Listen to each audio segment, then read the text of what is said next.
eating out with like, Yeah, it's huge. My single bets, dude, I have not won any parlays. No parlays. I'm still I'm in the red. Like 13 games for FBA, like all 50 plus points. Smoking James for Harden them. 13 points yesterday. overall good stuff. And I'm gonna bet that. Yeah.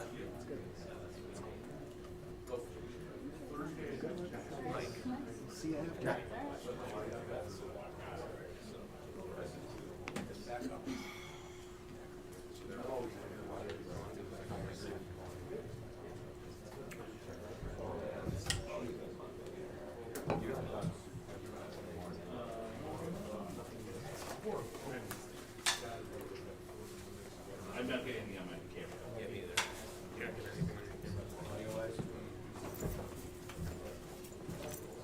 As this moment right now? No. Well, that's all I was asking. Yeah, they have the audio's off right now. That would explain my numbers.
But we're not even doing it. What are you doing?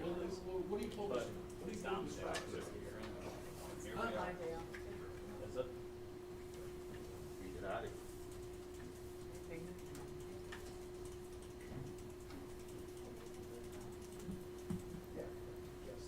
Still look like those guys jump up in the front and ask all the questions first. Just curious. Try and get Paul.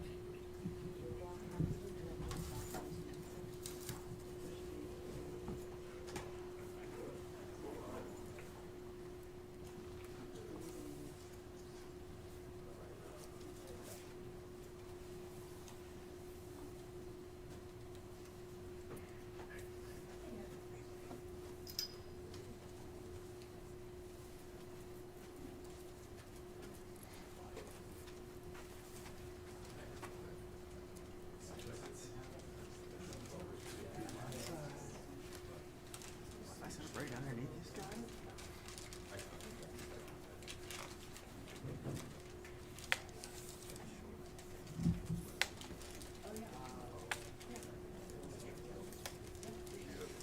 Did you see Harry do his typical move at the end of the game when the network's interviewing? He walks right up, gets the back of the heads to get on TV.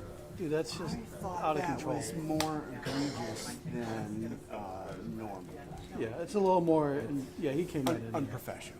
It's just as videographers, media, and television, it's just slap in the face and disrespectful. Yeah. Yeah. And, I think he would be the first to flip out if someone got Correct. shot. Right? 100%. Like, rightfully so. So hopefully your supervisor's talking about that shit and end it. I mean, he does it back and forth, like our BKL show from 11 to noon. He'll do that and he'll walk back and forth, look at it too. And I told him, I said, dude, you gotta stop. I know you're not there doing anything but just get on TV, bro. You gotta stop for me. I was nice, but then you watch that and you're like, look at the video of that. I have the video, it's just horrible. I'm actually surprised that he gets it. Huh? I'm actually surprised that he gets it. Not that I want that. Oh, I know. Yeah. That was I mean, the network guys are probably flipping, but they Mind just, your way here? not mine, no, it should be. I'm gonna stay low. Yeah, you come this way a little more, you probably, because you won't get in my shot. Yes, I'm probably gonna move to the side anyway with the strike force.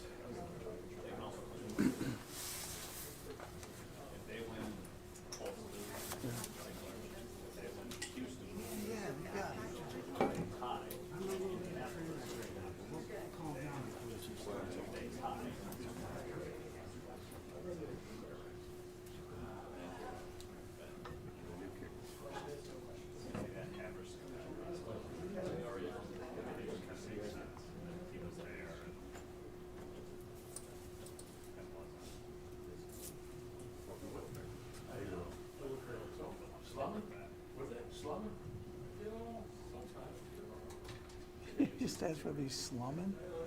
What does that mean?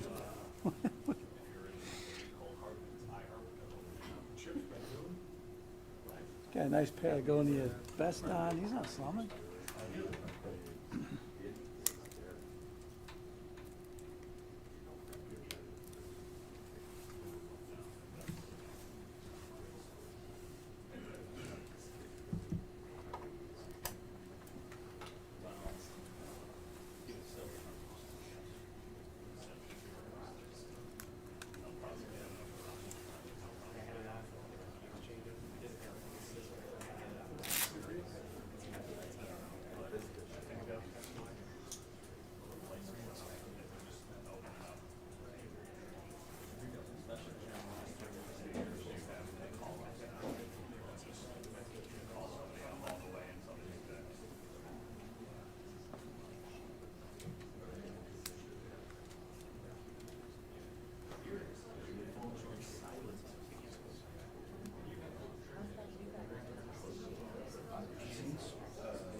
I'm like, because it's on Elm, right? So you're gonna be done by 1:45. Yeah, but I can come back after this appointment before. I think as long as I have a meeting that I was gonna have on Thursday that I'm trying to move to today. They are available 1:30 to 3. I was like, I think 1:30 is too early. Sure enough, I'm not bothering you. Because that would be done by 2, which are already done.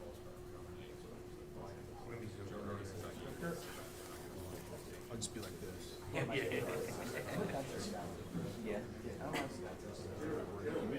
I always feel good, like, your teeth feel so clean after. I do.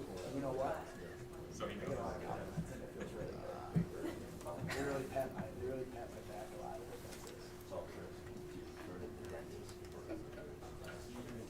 So the water teeth are so clean. I feel like, you know.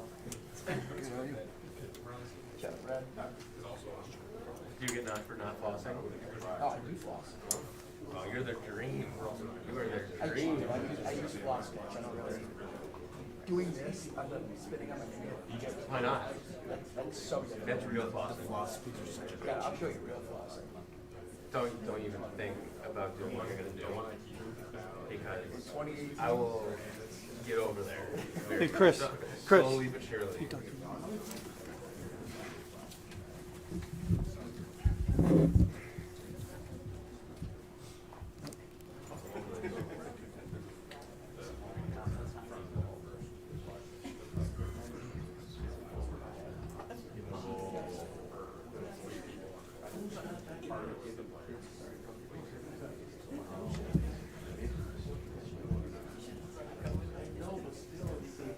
Glad you were ready.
Adam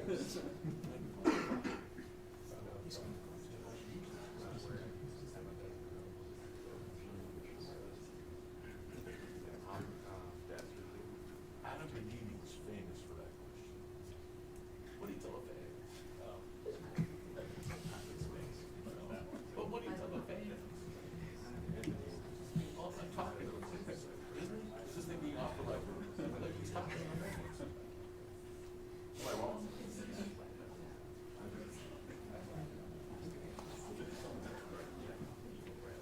Jonathan, $5 if you ask it. Keep the legacy alive. We have to do it until we. Today.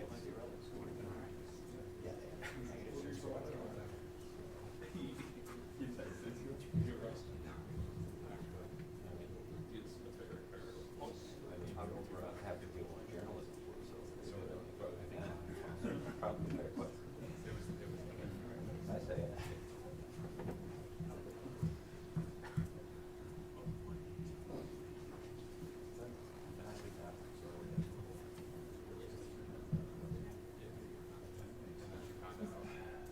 You got laid out that. Bulbs.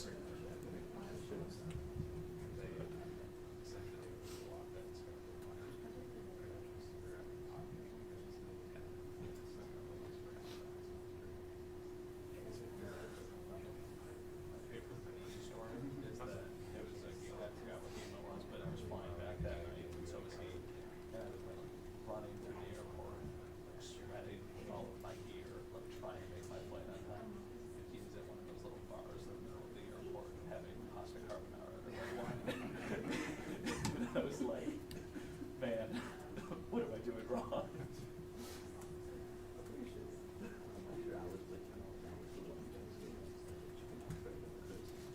Could have been a Bob's.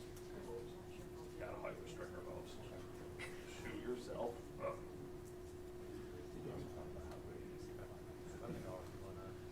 Yeah, there are for a long time.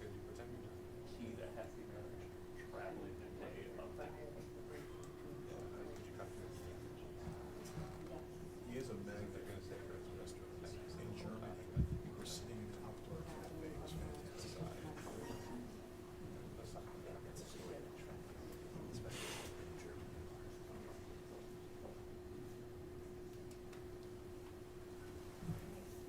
Good morning, everyone. Thank you guys for being here. Just to give a really quick run of show, Terry Pagula is going to give just a few remarks, welcome Yarmo, and then we will pass the mic over to Yarmo. He'll have a few remarks and then be able to answer any questions that you guys have. So with that, Terry, you want to see that?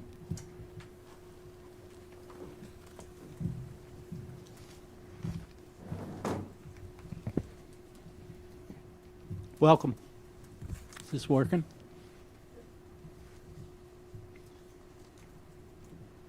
Want to introduce Yarmo as the Sabres' next GM. Starting in the fall of '24, the Sabres organization, including some outside consultants and our management, performed this analysis to bring in a senior advisor to assist our hockey organization. Yarmo was the choice that we brought in as the senior advisor. Over the last 7 months, he has shown to me that he is capable of leading our organization into the future. He's made bold moves in the past, several complicated three-team trades, and he just has a confidence that I believe will help our organization in the future, and the knowledge. So, Yarmo, welcome to Buffalo.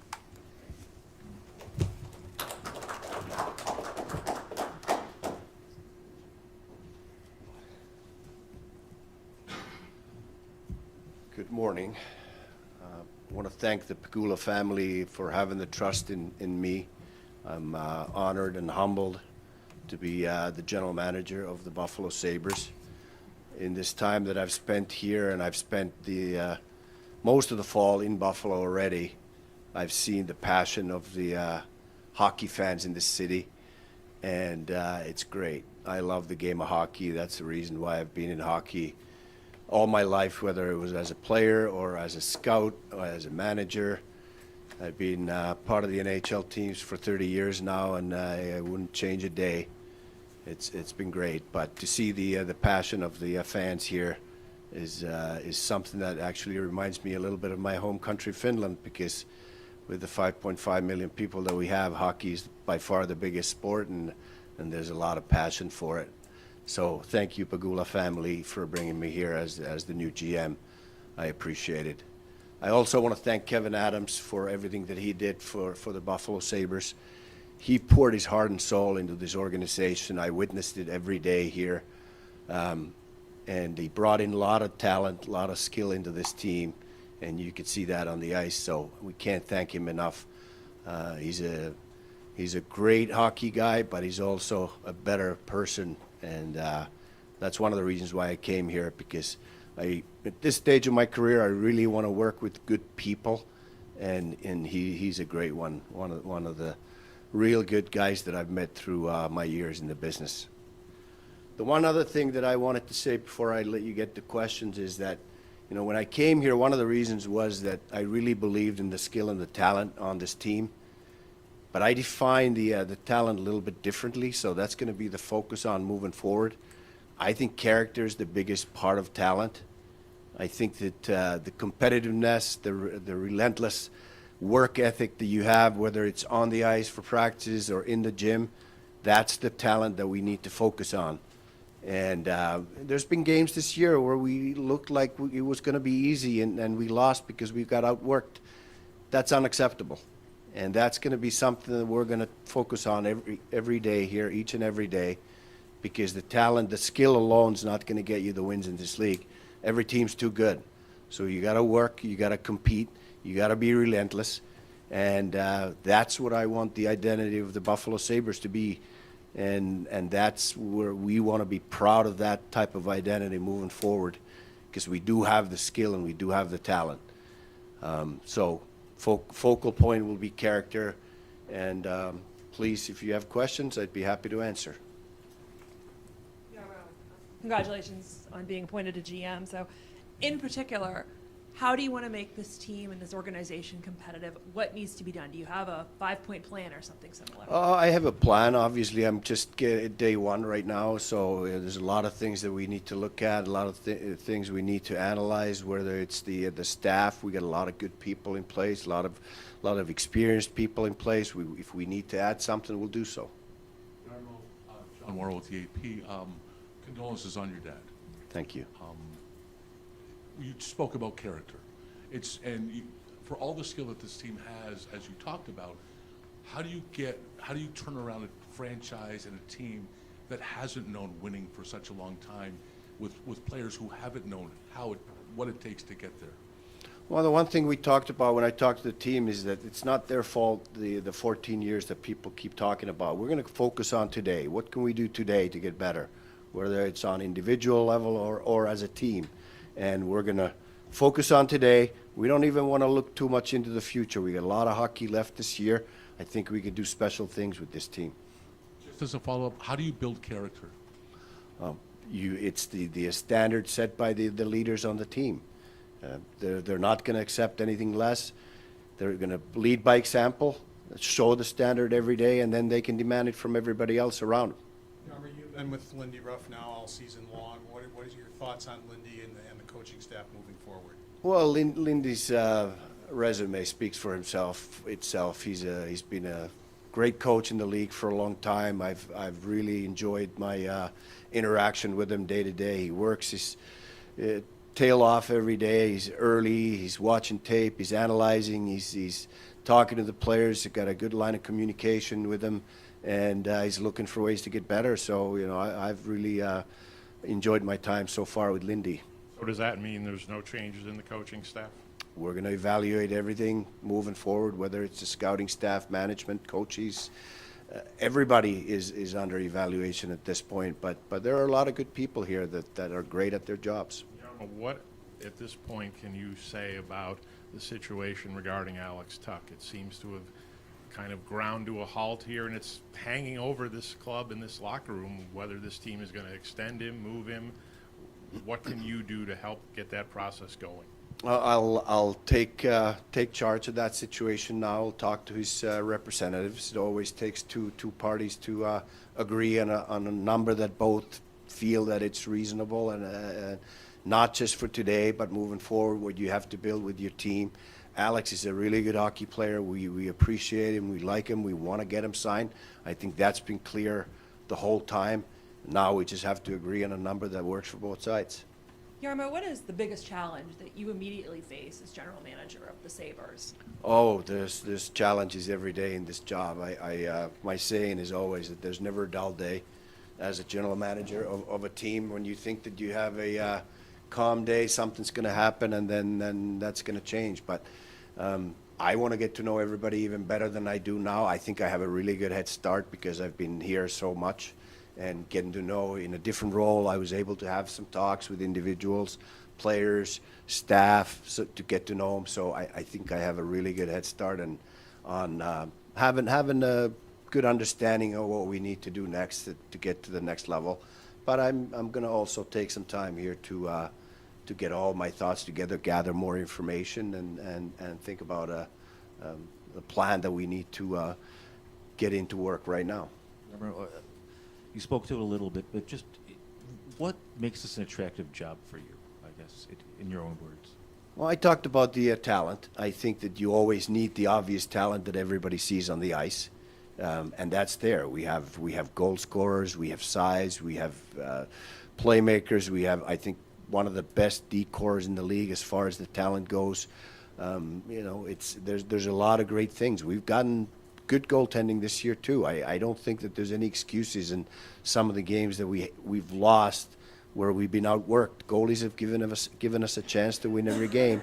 You can always improve on each and every area, but I think that there's a lot of really good building blocks here, and that's what makes me excited.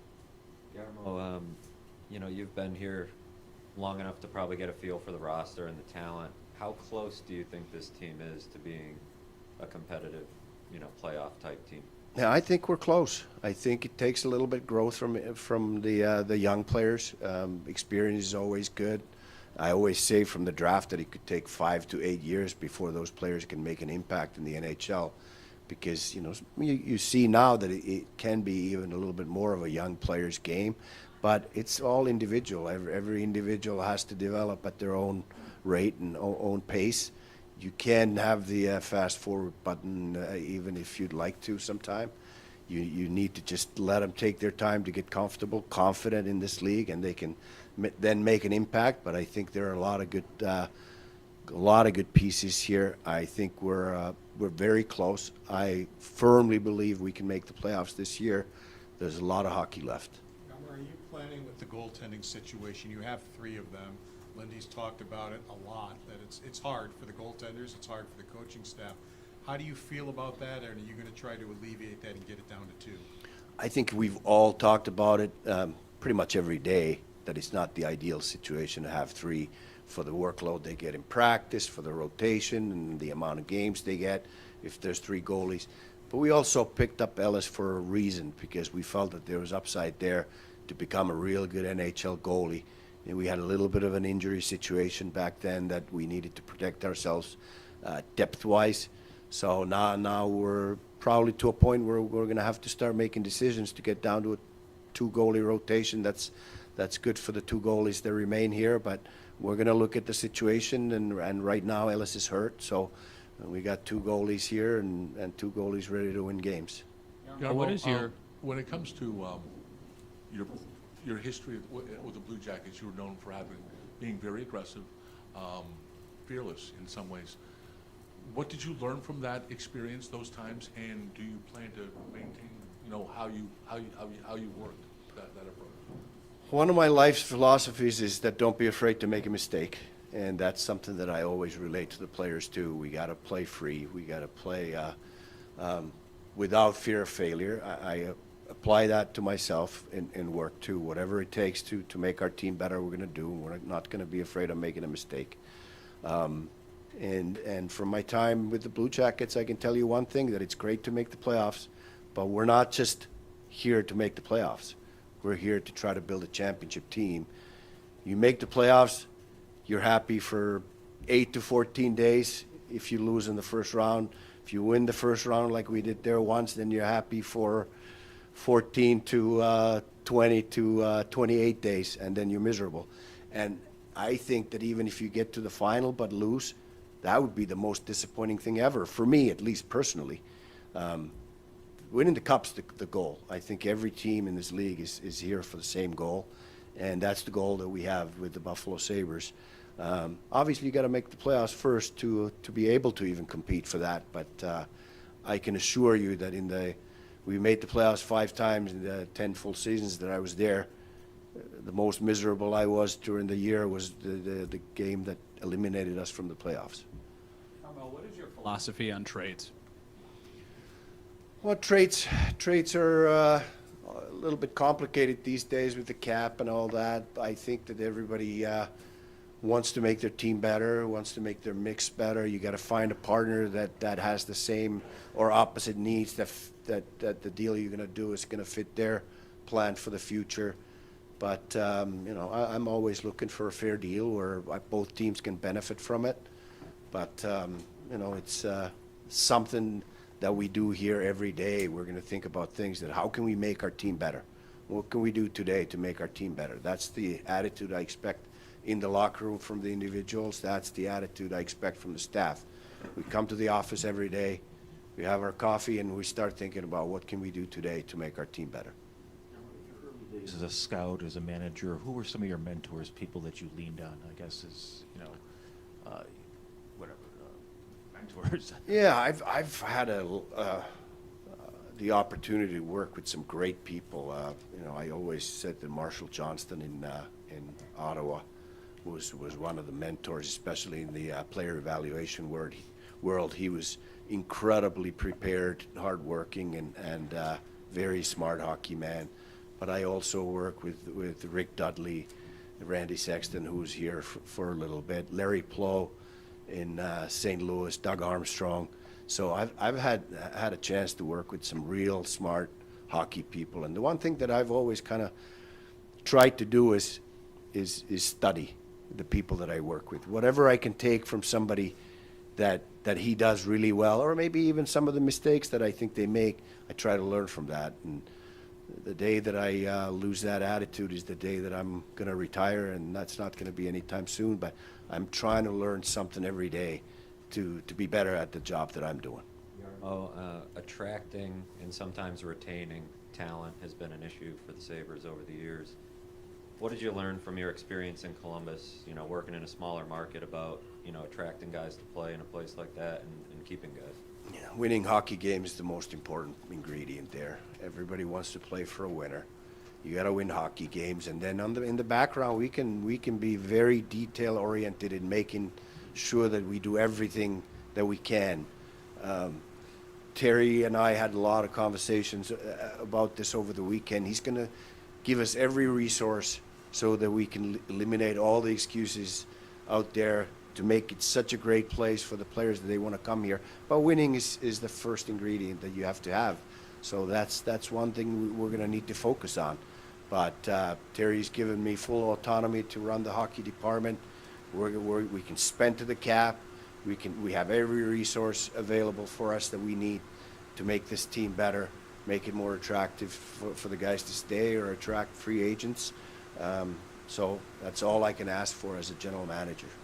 Well, certainly it's an area where, Terry would be involved in the decision as well. But in your past, you've worked in a structure with a president of hockey operations. Would you like to see another hockey person come in here, and how is this going to work in terms of you reporting to Terry, or do you expect to talk to him about getting another, hockey name in here? As I said, we're going to evaluate the staff and see what kind of structure works for us. I like the way it is set up now. I'll work with Pete Gwelly he's in charge of the business side. I'm in charge of the hockey side. I think we have some experienced people on the staff. If we need more experience, we're going to bring it in. Terry, obviously, he owns the team, so he can ask me questions, but he's given me 100% assurance that I'll run the hockey team, hockey department, I'll make the decisions, but he owns the team, so, you know, if he wants to ask questions, I will be answering the questions and do my best to keep him always up to date on what's going on. Were you involved in the discussions about Quinn Hughes, or was that a Kevin thing, or how did that work? This is my first day on the job. I just arrived back from Finland, attending to my father, and this was quite a roller coaster of emotions for me this weekend. So I'm just starting today. You weren't even privy to those conversations? No. You spoke earlier about your message to the team as it relates to the 14-year playoff drought and it not necessarily being their fault. What's your message to the fans who have experienced that drought and the fact that they view your appointment as GM maybe as hope that that drought might eventually come to an end? Yeah. I mean, they have every right to be frustrated, but we're going to move forward. As I said, look at today. What can we do today to get better, to get the team there in the future? And I understand it. You got to make the playoffs to get the chance to compete for the Stanley Cup, and that speaks for the passion of the fans in Buffalo, and we all appreciate it. So we're gonna work our tails off to get the team to a level where we're gonna have that. We've earned the spot in the playoffs and have that ability to compete for the ultimate prize. Jarmo, you've mentioned several times about needing to evaluate things. What is your timeline on evaluating things? Is this something that could happen in the foreseeable future with your evaluations, or would this be something you would wait until the end of the season?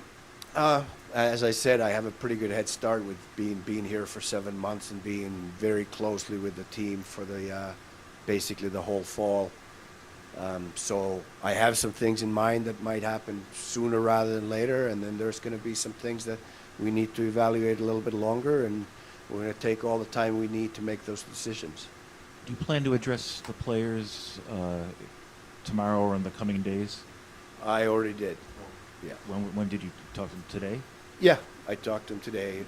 Some of the same things that I just talked to you about, character being an important part of the talent evaluation. I always want to, if I have something to say in the media about the players or the team, I want to make sure that I talk to the players and the team first.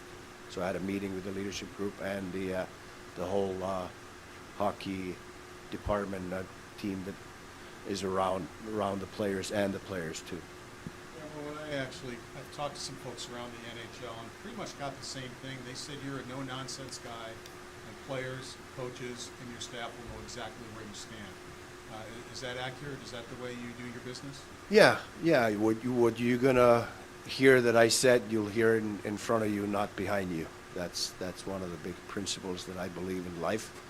If I don't have the guts to say it to your face, then don't say it at all. When you address the leadership group, and how do you go about convincing them that this is change? Because some of those guys have gone through a lot of changes and nothing's really changed when it comes to the standings. How do you go about convincing them that this is the path forward?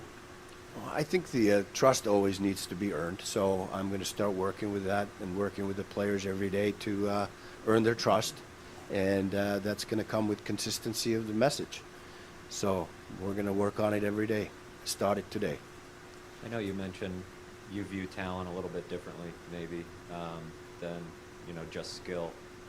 Who do you view as kind of the core of this team going forward? Oh, there's a lot of core players. I'm not going to start naming them here. They know who they are. Those are the guys that I met first before I met with the whole team. They're leaders for a reason. They've earned their, whether it's a letter or just the position in that leadership group. They're in there for a reason, but they're the important guys that really have to show the example and set the standard every day for the rest of the guys. About not just wanting to make the playoffs, but given the situation this franchise is in, the longest playoff drought in the history of the league, how much do you simply just have to get in the playoffs first and have any result before this franchise can ever move forward and not be stuck in this albatross? Yeah. Well, I told the players to forget about the 14-year thing that kind of hanging out like a cloud, black cloud. around the team, and I'm going to do the same thing. We're not going to sacrifice the ultimate goal for the sake of making the playoffs and then not having any sustainability for our goal and as a team to take the next step and having the opportunity and chance to compete for the Stanley Cup. So no, we're not going to do that. And so we're gonna have a plan, and the plan is going to be to win the Stanley Cup, and we're not going to take any shortcuts to try to just make the playoffs to end the drought. And you've seen around the league too, there were teams that made the playoffs I don't know how many years in a row. I'm not going to start naming them. You know who I'm talking about. And then it's going to take a long time when you realize, and I realized in my previous job, that the core that we had left after we lost a few players was we weren't going to have a chance to compete for the Stanley Cup. Then you have to go through a rebuild. And it takes a long time. It takes a lot longer than anybody wants it to take. And, we're way past that now. We have some really good core pieces here. We're close. Now we just have to take the next step. And just along those lines, you're 6 points out, which isn't a lot, but you're behind a whole bunch of teams here. And you talk about making the playoffs this year. How do you want to see this team build the consistency to get a winning streak that gets you back in the race? We've seen the last 3 games, some of the things that have needed to happen, but you need a 7, 8, 9 game winning streak probably to get back into this thing. How do you build consistency as a club? Because we just haven't seen it most of the time. Yeah, you named it. The consistency is the most important word there, and for consistency, you need to have the work ethic, the relentless competitiveness on the ice every game. As I said early in this press conference, that losing to teams that have less talent, that outwork you, that's unacceptable. We just can't have that. And that's going to be something that we're going to work on every day to get the most out of our talent and skill that we have. We need to build on the character and the consistency and the competitiveness and be relentless that way. And there's a lot of hockey left. I don't think that you're necessarily going to need an 8, 9 game winning streak, but you're going to need the consistency, as you mentioned.